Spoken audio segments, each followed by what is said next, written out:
आज हम बात करेंगे रहीम दास जी के अगले दोहे के बारे में, दोहा नंबर 6। चलिए पढ़ते हैं। जो बड़ेन को लघु कहे नहीं रहीम घटी जाही, गिरधर मुरलीधर कहे कछु दुख मानत नाही। सबसे पहले हम बात करेंगे इस दोहे के शब्दों के अर्थों के बारे में। जो का मतलब होता है जो व्यक्ति, जो व्यक्ति। बड़ेन, बड़ेन मतलब बड़ों को, बड़ों को, ठीक है। विद्वान, शक्तिशाली, ज्ञानी, प्रतिष्ठित व्यक्ति, ठीक है, को, ठीक है, बड़ों, बड़ेन को, बड़ों को। लघु छोटा, छोटा कहे यानी निंदा करे या उसे नीचे दिखाने की कोशिश करे, ठीक है, छोटा कहे। नहीं, नहीं का मतलब नहीं। रहीम जी, घटी, घटना या कम होना, कम होना। जाही, जाता है, जाता है, ठीक है। Next line.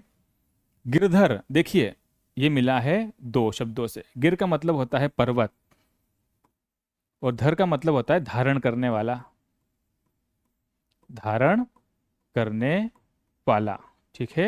यहां पर हम बात कर रहे हैं भगवान श्री कृष्ण जी की, ठीक है, जिन्होंने गोवर्धन पर्वत धारण किया था। तो कौन है? श्री कृष्ण जी, ठीक है। मुरलीधर, मुरली को धारण करने वाले, मुरली बजाने वाले कौन है? श्री कृष्ण जी। कहे, कहते हैं, कहते हैं। कछु, कुछ भी, कुछ भी। दुख का दुख, मानत, मानते, मानते नाही, नहीं, ठीक है। तो ये था इस दोहे के शब्दों के अर्थ। बात करेंगे इसके हम भावार्थ के बारे में। एक बार देख लीजिए।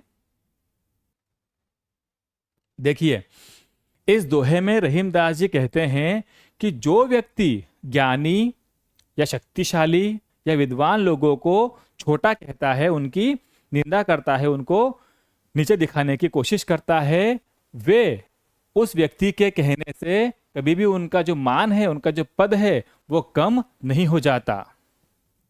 जिस प्रकार गोवर्धन पर्वत धारण करने वाले भगवान श्री कृष्ण जी को लोग क्या कहते हैं? एक छोटा सा मुरली बजाने वाला कहते हैं, फिर भी भगवान बुरा नहीं मानते, उनको दुख नहीं होता।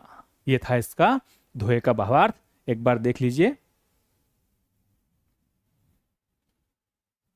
रहीमदास जी कहते हैं कि यदि कोई मूर्ख या छोटा व्यक्ति किसी महान इंसान को छोटा कहता है, उसकी निंदा करता है या उसकी बुराई करता है, तो उससे उस महान व्यक्ति का बड़प्पन रत्ती भर भी कम नहीं होता।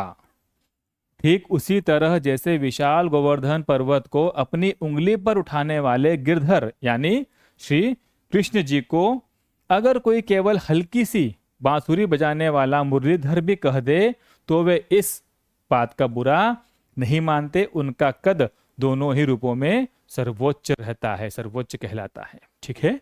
यह था इस दोहे का भावार्थ। एक बार देख लीजिए, फिर बात करते हैं इसके पीछे के संदेश के बारे में।